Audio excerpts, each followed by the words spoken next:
Welcome to the Whitetail Legacy Podcast, coming in your ear holes once again on Wednesday here during the week. I'm coming at you solo this week. Homie is on a family vacation in Texas, so it's just going to be me. We got a good episode lined up for you. We got a Legend of the Woods episode, a full velvet buck, big full velvet buck. So pretty cool story. Let's get into people to make this possible. We're going to get right into the show. Let's start off with Exodus Outdoor Gear. Guys, if you're not following their YouTube, check out their YouTube. They're posting content all the time. They're doing a series now on some of the biggest bucks ever to exist, ever to be killed, to found. They have the whitetail cribs. They're going to be coming out with a ton of tactic-driven episodes here in the near future. Also, the Bill Winke episode, just want to give a shout out to that. I love Bill Winke, and that was one of my favorite episodes for a podcast. And it was basically like a video of him, like the true story behind Bill Winke, how he got his start, what he did. It was very cool. And they got some real cool news coming out real soon here. Should be within a week or two of you guys hearing this. So make sure to be following their socials to see that. But as always, if you guys are looking for trail cameras, they got the 5-year no BS warranty, best in class customer service. And they're just decent human beings to actually do businesses, really solid people. Next, we got rideonoptics.com, guys. If you're in the game for any kind of optic bino, I'm actually going to have to purchase some new binos. My kids got a hold of mine. And in the back of the truck, we were out deer cruising, and I had the spotting scope, and they had the binos in the back. When I got them back, they were in 2 pieces. So if I had a ride-on binos, I wouldn't have to worry about that because I got that, lifetime warranty, no questions asked. You break it, it breaks, whatever happens. So now I'm just going to buy one, and then buy once, cry once, get that warranty. And if that ever happens again, I'll just be able to call and have one within 3 or 4 days, ship back to my house. So, all right, guys, here we go. Getting in this Legend of the Woods episode. Let's get right into it. All right, we got Adam Graham on the line. How you doing tonight, man? Pretty good. You? Doing good. Appreciate you letting me run the AC for a few minutes here. It's about 15 degrees cooler with just those 5-6 minutes that we chatted before the podcast. The studio is an addition onto my garage, and it's climate controlled, but only if we're in here. I don't run the AC and stuff if we're not in here. So I was like, I got in here. It's been 92 outside. I'm like, man, it's hotter than hell out here when I walked in. But I was going to call my wife 2 hours ago, be like, hey, go out and plug the AC and let it, or turn the thermostat on, let it get cool out there. But yeah, it's been 100 degrees here the last 3 days. So yeah. I mean, it's been pretty lukewarm. Yeah, it's hard to get motivated for deer season with these temps, but that's why you messaged us, and I was like, this is a perfect thing to have on to get people motivated for that early season right off the rip, giant kill. So go ahead and introduce yourself. We'll get right into your story. Yeah, like I said, my name's Adam Graham. I work for the post office now. I'm in Western Kentucky. I was in the Air Force for about 7 years, just short of it. Did some deer hunting when I was a kid. My dad was big into waterfowl, so we did that a lot. We did the normal, you hunt the opening week of gun season. Never really got into bow too much. Then I was in the Air Force. I was out in New Mexico. Didn't even realize the opportunities I had out there until getting back now. And now looking back on, I'm like, wow, the hunts I could have been on out there. And then ended in Omaha, and never realized the potential Kentucky had for deer. Like as a kid, growing up, it was, you hunted for 2 weeks, you shot, anything you could that would jack you up, like we were saying earlier. So I killed a couple nice deer when I was a kid.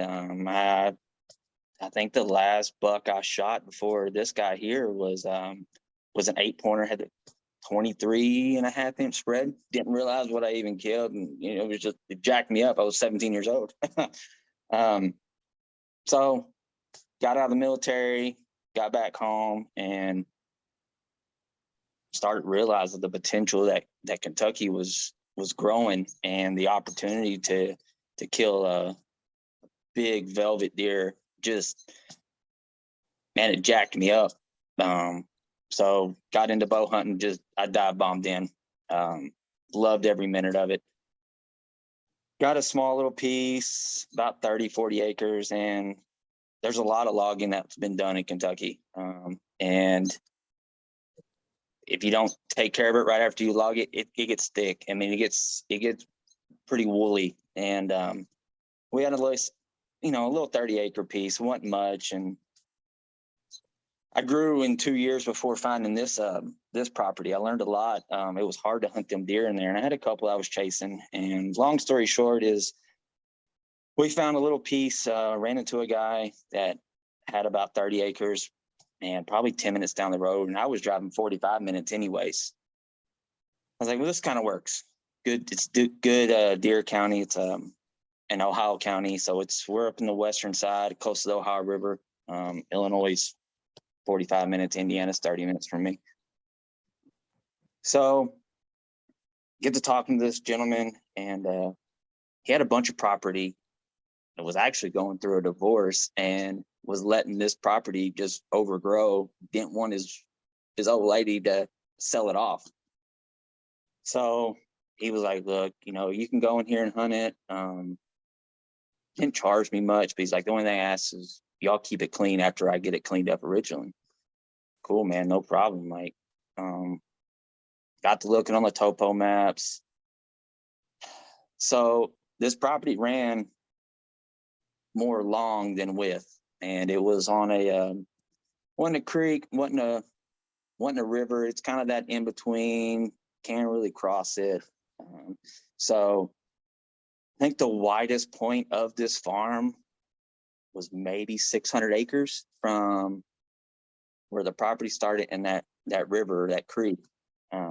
And you got to drive past a person's house. You got to actually drive through their driveway to get to the property. So there was only one access in there.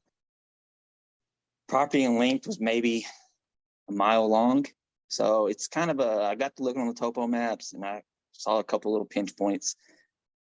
We got it during gun season of 2017. I was already hunting that other property. I was like, well, I'm gonna go throw some cameras in here and these couple little pinch points just to see. I don't even know what it's like. And whenever I get a new property around here, the farmers are, kill these deer off. They're killing my crops. So they let everybody just, hey, yeah, go over and kill deer, whatever. So whenever I get a new property, the first thing, if I want to put cameras out or whatever it is, A, who's in there, first of all. B, what's in here? Am I even going to, waste my time? What am I going to do here? And right off the rip, boom, I hit his deer in this little pinch point that I would say he's probably 170s typical, and he's literally got a kicker, 2 to 3 inch kicker off each time. And I'm like, wow, okay. So get to walking the property, and it's steep. It's up and down. It's going to be tough hunting, but there's some good pinch points that from the river to the edge of a field is 30 yards, and it's Army Corps of Engineers comes down and keeps the banks clean. So it's primal. Yeah, it's never been logged in certain areas, big trees, it's good hardwoods. And neighboring property had 4-wheeler trails right up and down the property line. I could see that right off the get, but there was nothing on the property that we had. So I'm like, okay, I never had any pictures of people. So I didn't really hunt it that much that year. Seen that deer, I was already invested in another one on another farm. I had 3 cameras out at the time and 3 pinch points that I seen. I had caught a scrape on the other end of the farm, which nobody could even butt up beside that. There was a road and a bridge and the river. I mean, you couldn't get in there. So I weren't really worried about that east end. And I go in February, get my cameras out, pull the card, and a slammer's on that other side. And I'm like, probably the biggest deer I've ever had on trail camera. And I think I sent you pictures of him.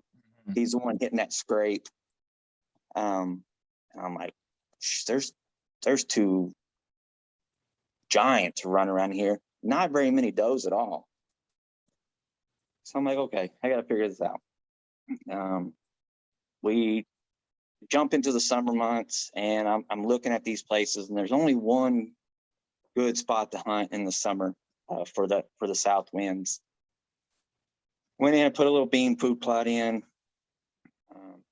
and about, I think it was July 2nd, started having 3 little bachelor group coming through, and they were within a 30-minute window every afternoon, coming from the same spot. I'm just like, cool. You know, it got to 15 days in a row, and I'm in their clockwork. I mean, I can still a little early. I think our bow season comes in that first week of September. And I think that year was September 3rd. So I didn't put much thought into it. I'm like, it's still early. We're still out. You know, we're still 2 months away. Now I'm watching these deer, and the 2 that I had on camera are running together. Didn't even pay attention to the third one because these 2 are just, you know, they're both typical frames. One's got the kickers. I sent you a couple pictures of them together. There's one mainframe 10, perfect, typical. And if you see the deer and behind it, that's the deer I actually shot. And looking at that picture, I never in a million years would have thought this deer was as big as he was compared to that one. And that picture was taken about mid-August. So they're getting about their full potential that second, third week, and never even paid attention to this deer. And I mean, they missed a couple days, you know, here and there, but I mean, for almost 2 months straight, they were there. There's never been, I don't think there's ever been any hunt pressure on this property, and they're coming from where that neighboring property hunted. So going back to that trail cam photo, you can almost see in that field where that trail camera is, it goes straight up a hill. That little field I'm hunting in, it's about 100 yards across, and the topo map said it was an 89-foot elevation in that. So, I mean, it's steep. But once I figured out where these deer were coming, I'm looking north-south, and I'm more of a tree stand guy. I'd rather be high. I think you can get away with a little bit more stuff than being in a ground blind. But I had them pinned, and I knew where they were coming out in this corner. So I'm like, all right, I'm facing south. The creek is 20 yards behind me, and that logging trail kind of comes up behind it. So I got that first week of September off. How? I don't know, because everybody at the post office, they put in for that week. I was a newbie there. They're like, hey, that week's open. I'm like, give it to me. Like, I got these deer patterned. Like, this is gonna be easy. And so we get to that opening week, and I only hunt afternoons. I don't like messing with mornings, especially early in the year. It's just the thermals drop up and down. I figured the wind kind of swirled in that area. So I'll go in here in the afternoons. I got a week straight. Surely to God, you know, they've been patterned. They've been hitting through this area. I had pretty much one way in, but once I got to that field, I could come in kind of 2 different ways, just kind of depending just what was going on. So first night comes around, and they've been hitting this field about 7 o'clock. Last shoot was about 7:21, 7:19, that late at night. And first night, nothing. All right, you know, cool. Second night, nothing. Now, the first 2 nights, as I'm getting out of the stand, I hear something. I'm about 200 yards, 250 yards from that property line. And he had a deer stand on the property line. I'm not one to kind of get up on somebody's spot. I mean, they've been hunting there for years. I'm not going to budge up on them. I won't want someone to do that to me. So the first 2 nights as I'm getting down, I kind of hear some weird noises. I'm like, what? I don't know. Hunt that third night, and I heard it again. So that was Monday night. I started hunting on a Saturday night. Like this is an animal. It's the same time every night. Something's down there.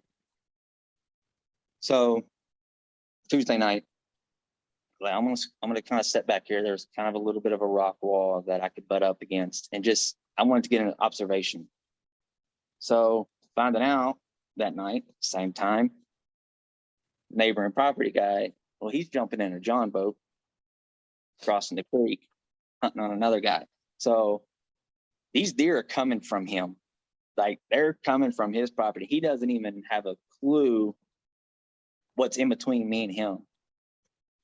So I'm like, whoa, all right. These deer have been on a pattern because this dude just started doing this. He hasn't been in there that much before season starts, and now he's in here every night crossing that creek. So I thought my plan was out. I'm like, crap. All right, well, these deer are done boogered out. And check the other trail camera on the other end of the property.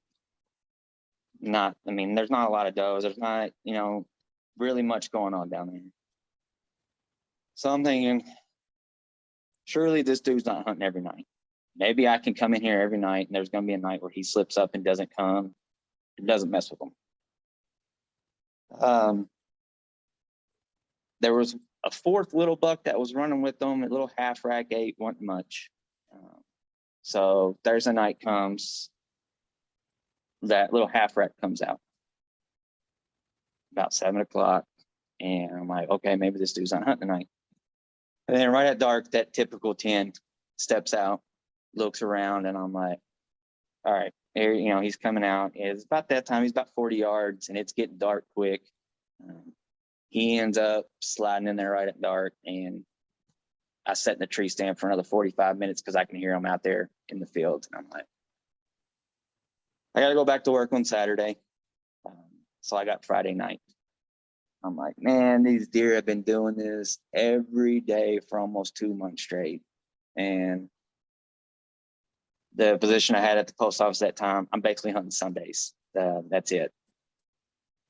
So I'm like, I'm already Thursday night driving home, Friday, I'm already thinking about later in the year, because I'm like, well, I don't want to go in here and booger them up too much. I got one more night, ride it out.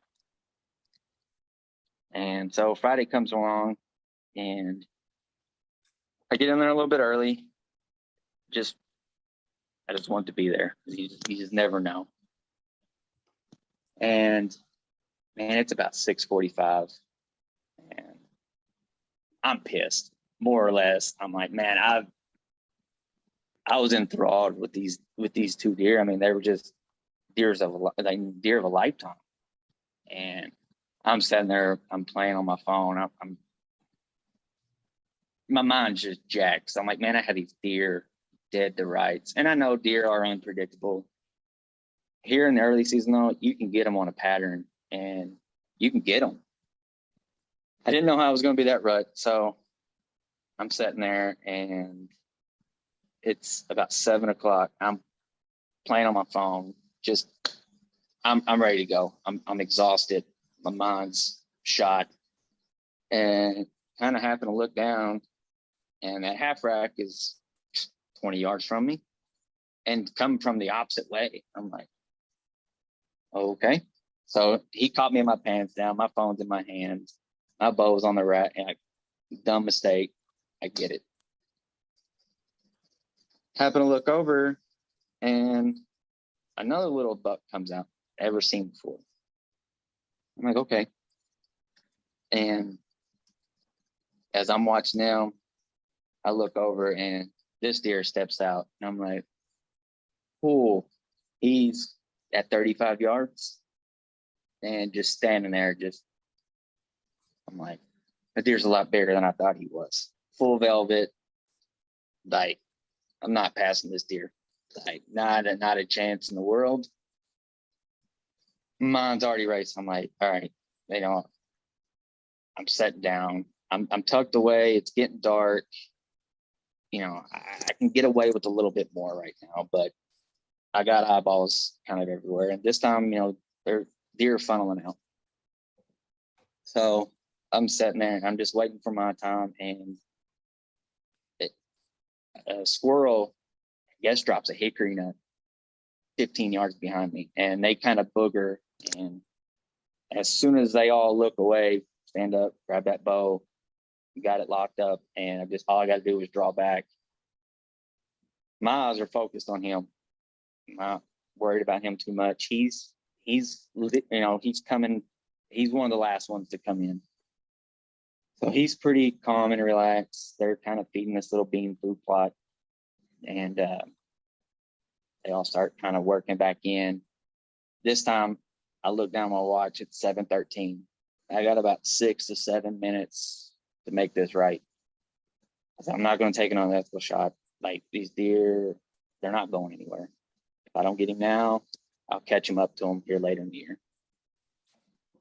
So I got to watch, and I'm watching the time, 7:14, 7:15. I'm like, all right, man, like we got to do something here. Like, come on, God. Like, you know, he's got to turn. At this time, he's standing 20 yards straight at me, looking. You know, he's feeding. He's not looking at me, but his body's right at me.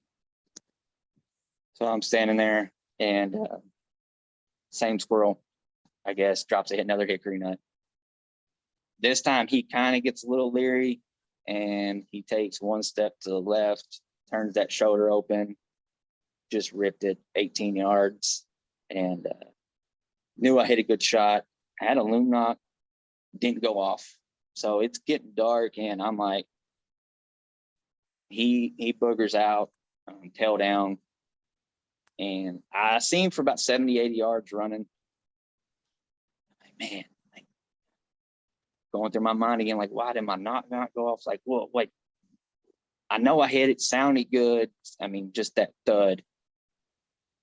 I shoot 70 pounds, so I know I ripped the ring. So I'm like, okay. And holler up my dad, smoked a good one.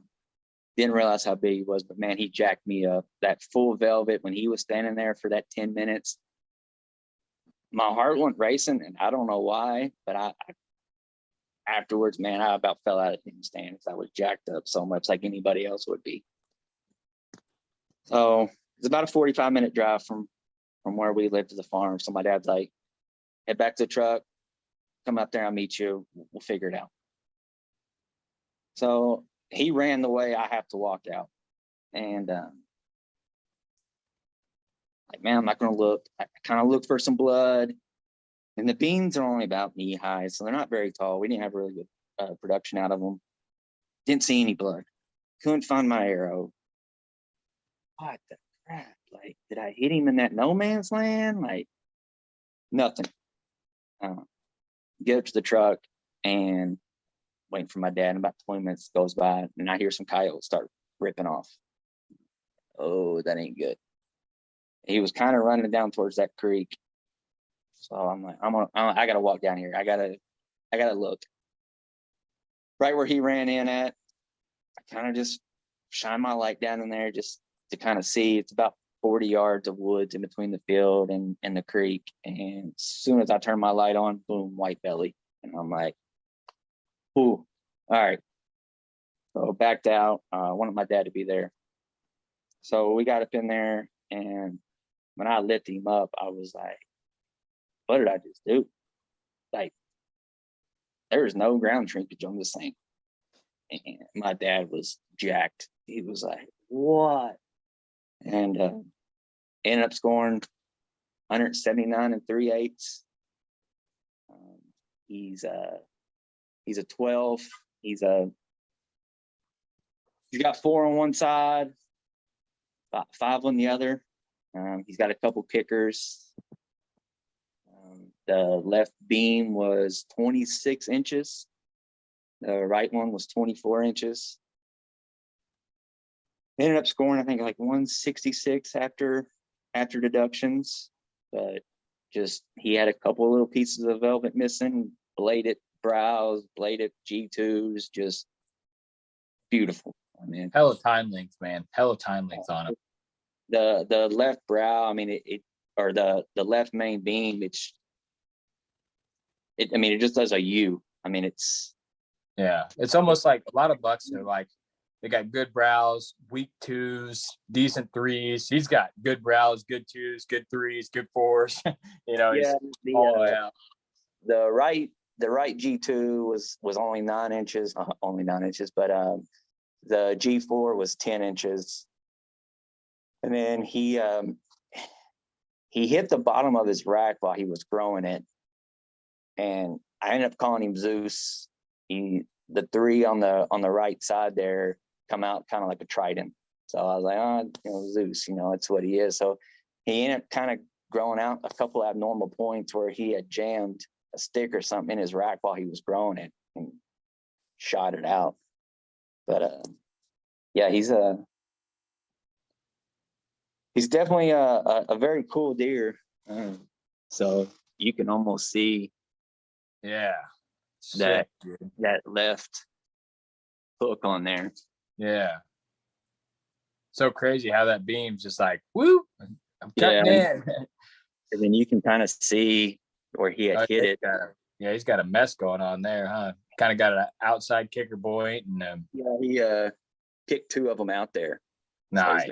So there and one there.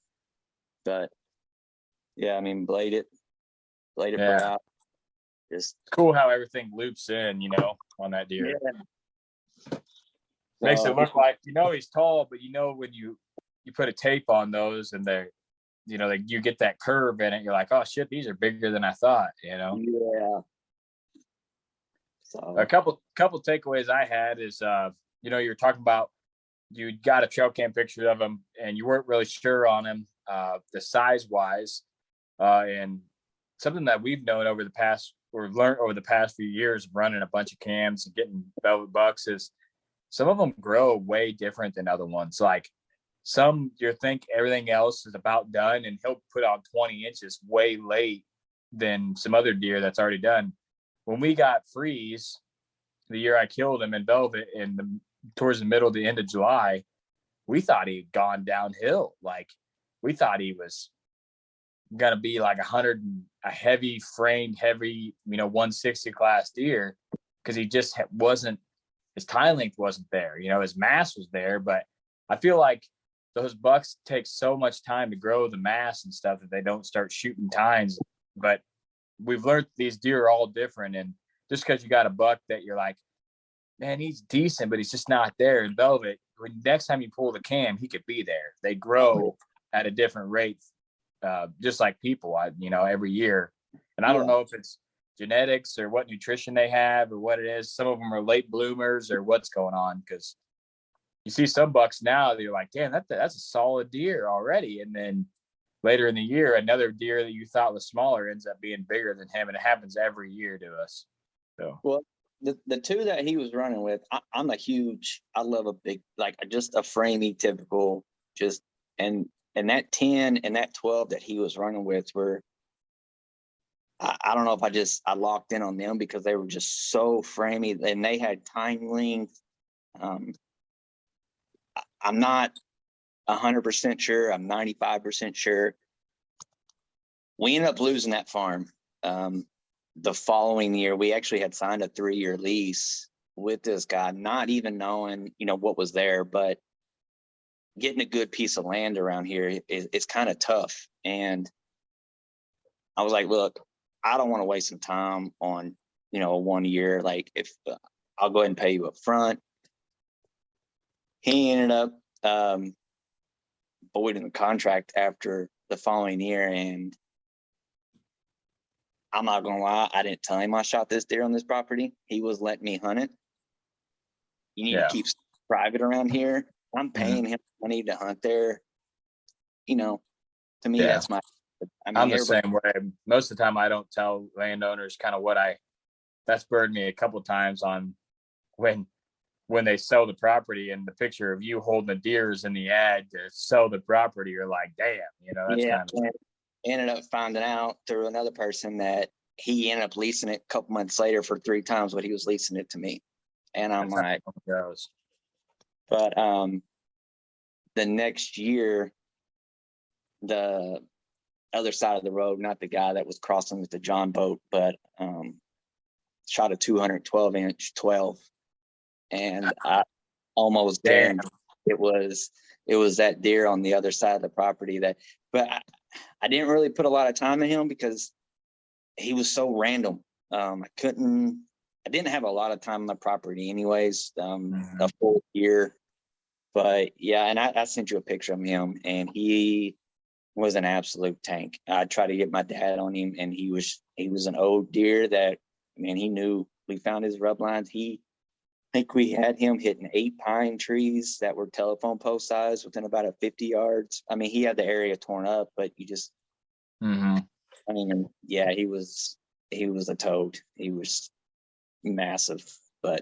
Yeah, I had an 8-pointer that we hunted for a couple years, and I almost shot him the one year, and then my grandpa ended up coming up the next year and had an encounter with him. I kind of was setting him up for that, and he was kind of one of those ones that we get some summer trail kind of pictures of him, and then he's random, and you're just hoping in the rut. And my grandpa, I told him I seen him coming, and he's from Missouri, southern Missouri. The deer aren't real big, and I said, there's an 8-pointer coming. He said, yeah, he's down here chasing does. I said, no, there's a giant coming. And he said he got the text message and looked up, and he was out there.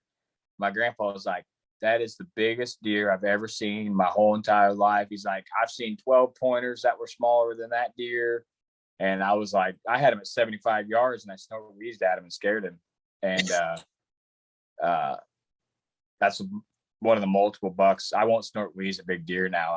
If they're really, really big, I don't.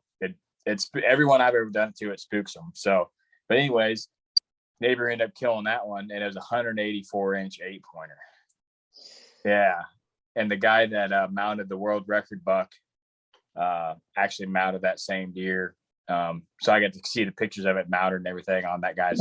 I was scrolling through his Facebook. I'm like, oh shit, that's that 8-pointer that the guy from Pennsylvania shot, and just shotgun buck guy just down here from Pennsylvania and just smashed the absolute giant. But my grandpa still talks about that deer. He's like, man, that thing, the body, he was like, I drew on it. It spooked. It was at 30 yards behind a little bit of brush. I just didn't take the shot. I'm like, oh man. But I encountered the deer 2 times in 4 years, and it's kind of like that. You just get a giant, and you can't really bank on it. You just got to put the work in to see if it happens. But another thing I want to mention is, we talk about early trail cams, how we don't run them, but for you getting to start a full month earlier, and for a lot of guys down there in that area that get to start earlier, I think, like you said, trail cams are your most valuable tool right now. Because if you can get something on a pattern like that, it seems like September 15th, all patterns are gone for us. We've had some rarities where, like Homie's buck last year, he daylighted every day until the day we shot him. Sometimes you get some crazy stuff like that, but running those trail cameras early on those spots and having that secluded food plot that you had, like you said, no one's ever put anything in there, and then you put it on that hill, so those deer are like, oh, this is they got places that can get out of that food plot quick. It's not like a giant ag field or something tucked back in there. So I think that was key.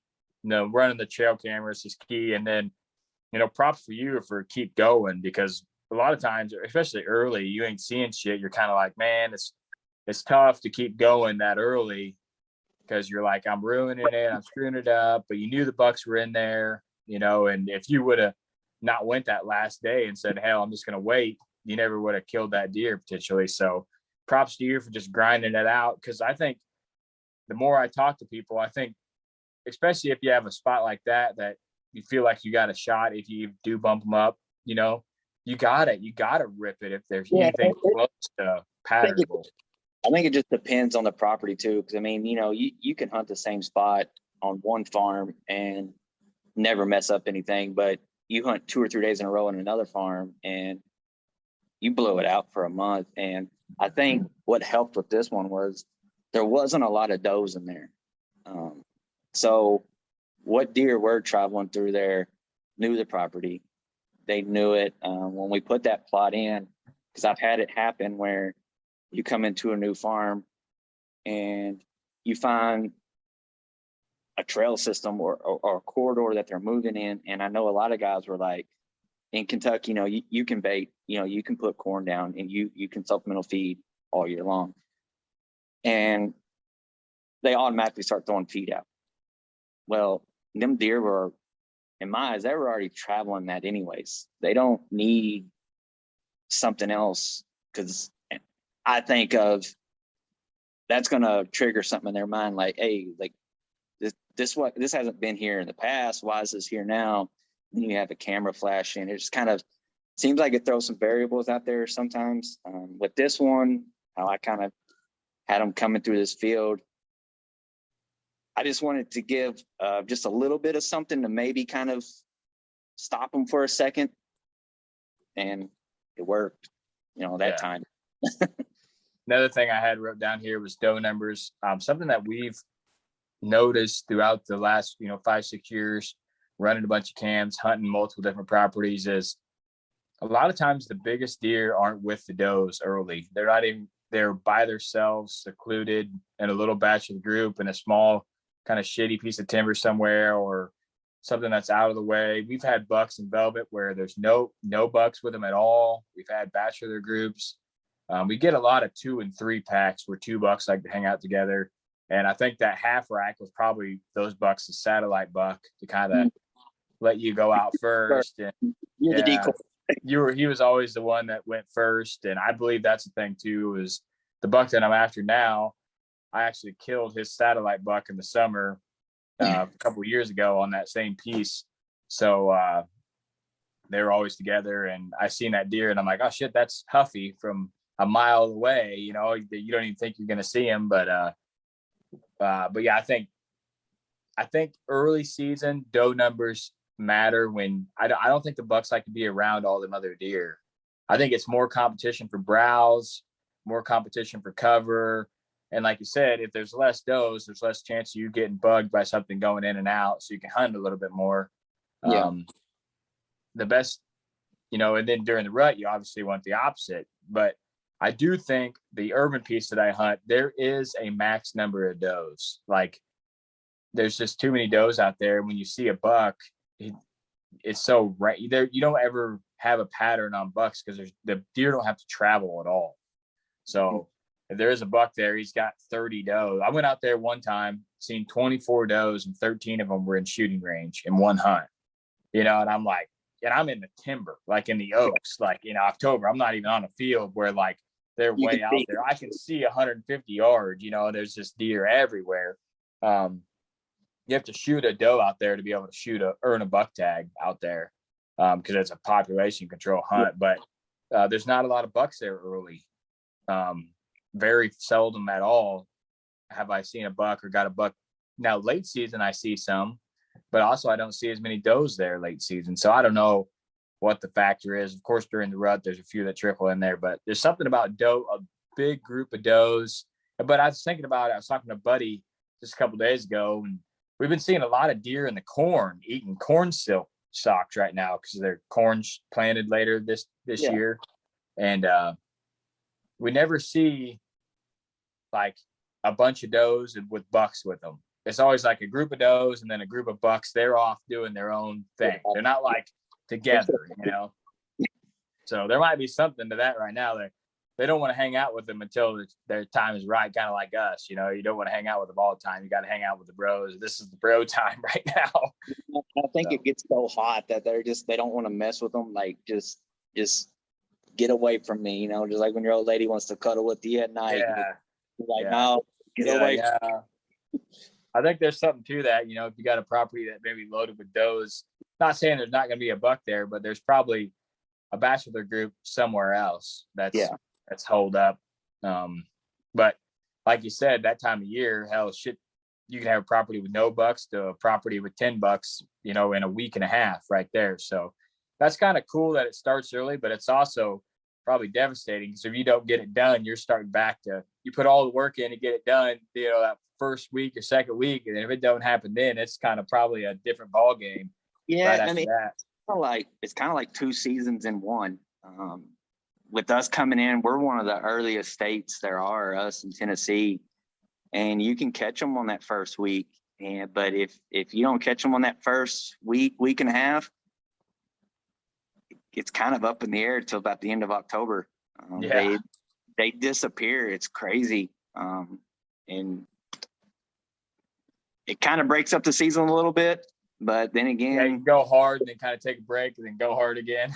It kind of kills your spirits a little bit too. So you're just like, yeah, you get something patterned. You're like, oh yeah, this is the year, and then it don't click in those first 2 weeks. You're like, man, I got to start all over on this buck and probably find him even, if he makes the switch. But I don't know how many times me and homies said, oh, if we could start September 15th or September, 1st or 7th, it's just, but it would take a couple years and the deer would probably switch. But right now they're just like every day, daylight on our food plot, hitting scrapes, like every day, day after day after day after day.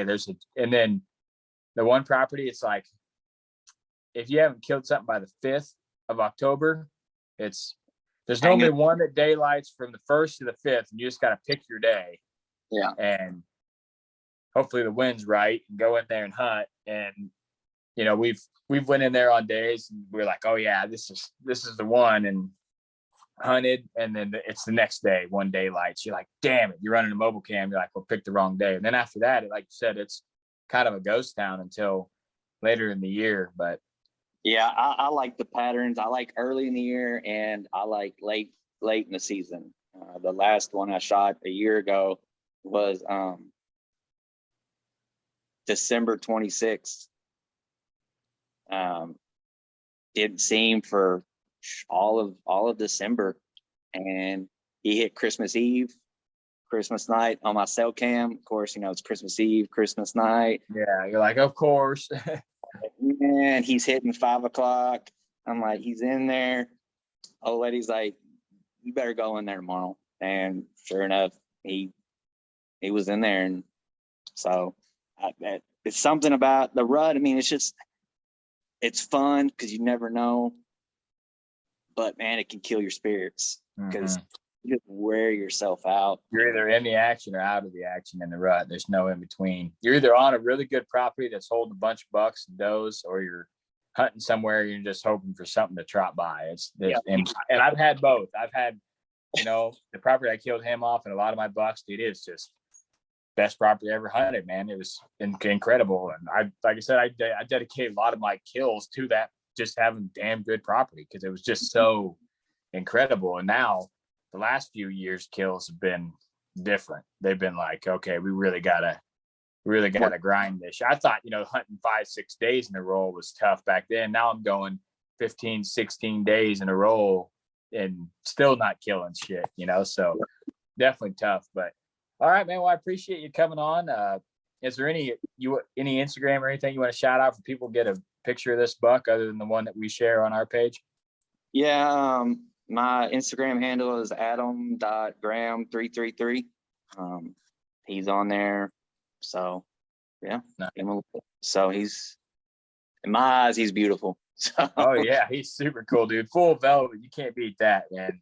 Definitely an absolutely legendary deer. Real unique rack. How he swerves in like that. And to, like I said, to hear the story of you grinding it out all those days and it finally coming together on your last day, it's pretty sweet. So appreciate you coming on and sharing your story with us, man. Sweet, man. Appreciate y'all. All right. Well, I hope you guys enjoyed this Legend of the Woods episode. Awesome story.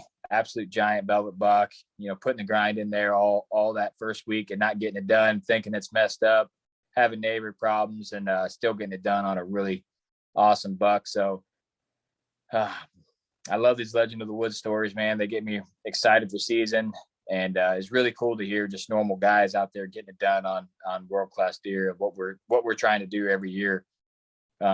We started recording the series for this coming year, and we also are talking about doing another series of every day we're hunting in our recreation. So that's in the works. We're coming at you every day again, like we did a couple years ago. It's absolute grind to hunt, come home and record and release episode, but excited to put together for you. Our series for the season's come together very nicely. Some super awesome episodes going on that. And like always, we appreciate you guys being here. Appreciate you guys tuning in week after week. We love you guys. We know we're not the best podcast, but damn, we try to do good. So we appreciate you guys hanging in there.